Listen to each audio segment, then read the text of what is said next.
You are about to watch the incredible true story of the American Revolution, the war that birthed the United States and altered the balance of global power.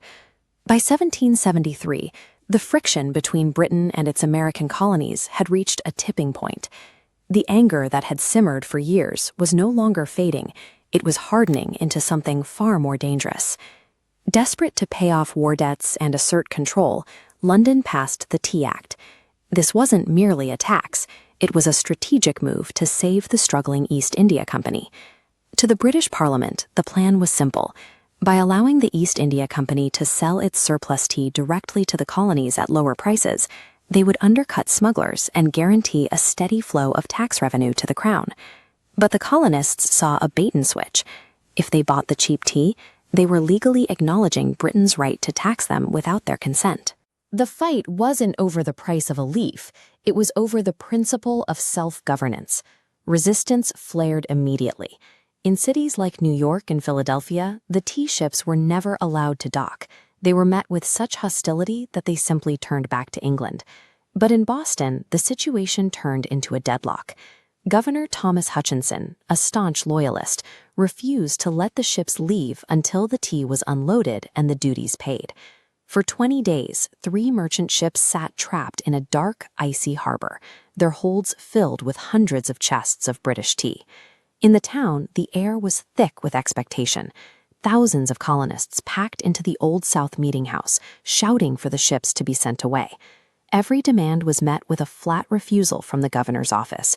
Hutchinson's stubbornness had narrowed the options down to 0. By nightfall, the political debate had run out of room to move, and the pressure in Boston had reached a terminal state. On the evening of December 16, 1773, as the final meeting at the Old South Meeting House adjourned without a resolution, the crowd began to pour into the streets. The time for petitions and town hall speeches had officially ended. Out of the shadows, dozens of men, members of the secret organization known as the Sons of Liberty, prepared to execute a plan that had been organized in the wings. They applied soot and grease to their faces and donned Mohawk blankets. This was a tactical disguise designed to protect their identities from the British soldiers and informants who filled the city. They marched toward Griffin's Wharf in a disciplined, eerie silence. A crowd of nearly 1,000 people followed them to the water, but no one spoke. The only sound was the rhythmic tread of feet on the cold ground. As they reached the docks and climbed onto the ships, the nature of the American protest changed. They were no longer just debating the law, they were breaking it.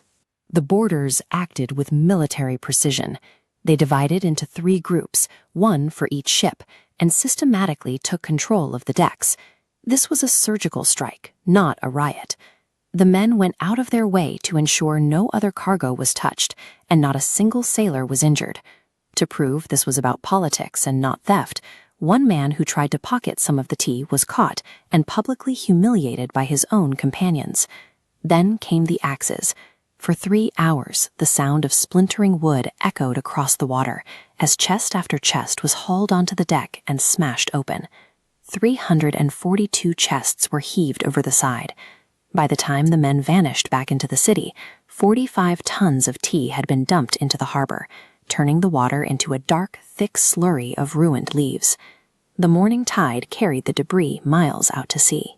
The colonists had destroyed property worth millions in today's currency, and in doing so, they had forced the crown to make a choice: withdraw the taxes or go to war. When the news reached London in early 1774, the shock was followed by a wave of legislative fury. King George III no longer saw the Americans as disgruntled subjects, but as criminals in open revolt. He demanded that the colonies be brought to heel, no matter the cost. Parliament responded with the Coercive Acts. They were designed to crush the spirit of the rebellion by making an example of Massachusetts. Boston Harbor was closed to all commerce, effectively starving the city of its livelihood. Royal officials were granted immunity from local trials, and more British troops were quartered directly in private homes. London assumed that by strangling Boston, the other colonies would abandon them out of fear. Instead, they had provided the one thing the Americans had lacked: a common cause. For decades, the colonies had been a collection of separate entities, often more loyal to London than to each other. This famous woodcut, join or die, had been a warning about that division. But the Siege of Boston changed the math. From Virginia to New Hampshire, a single question began to haunt the colonial assemblies.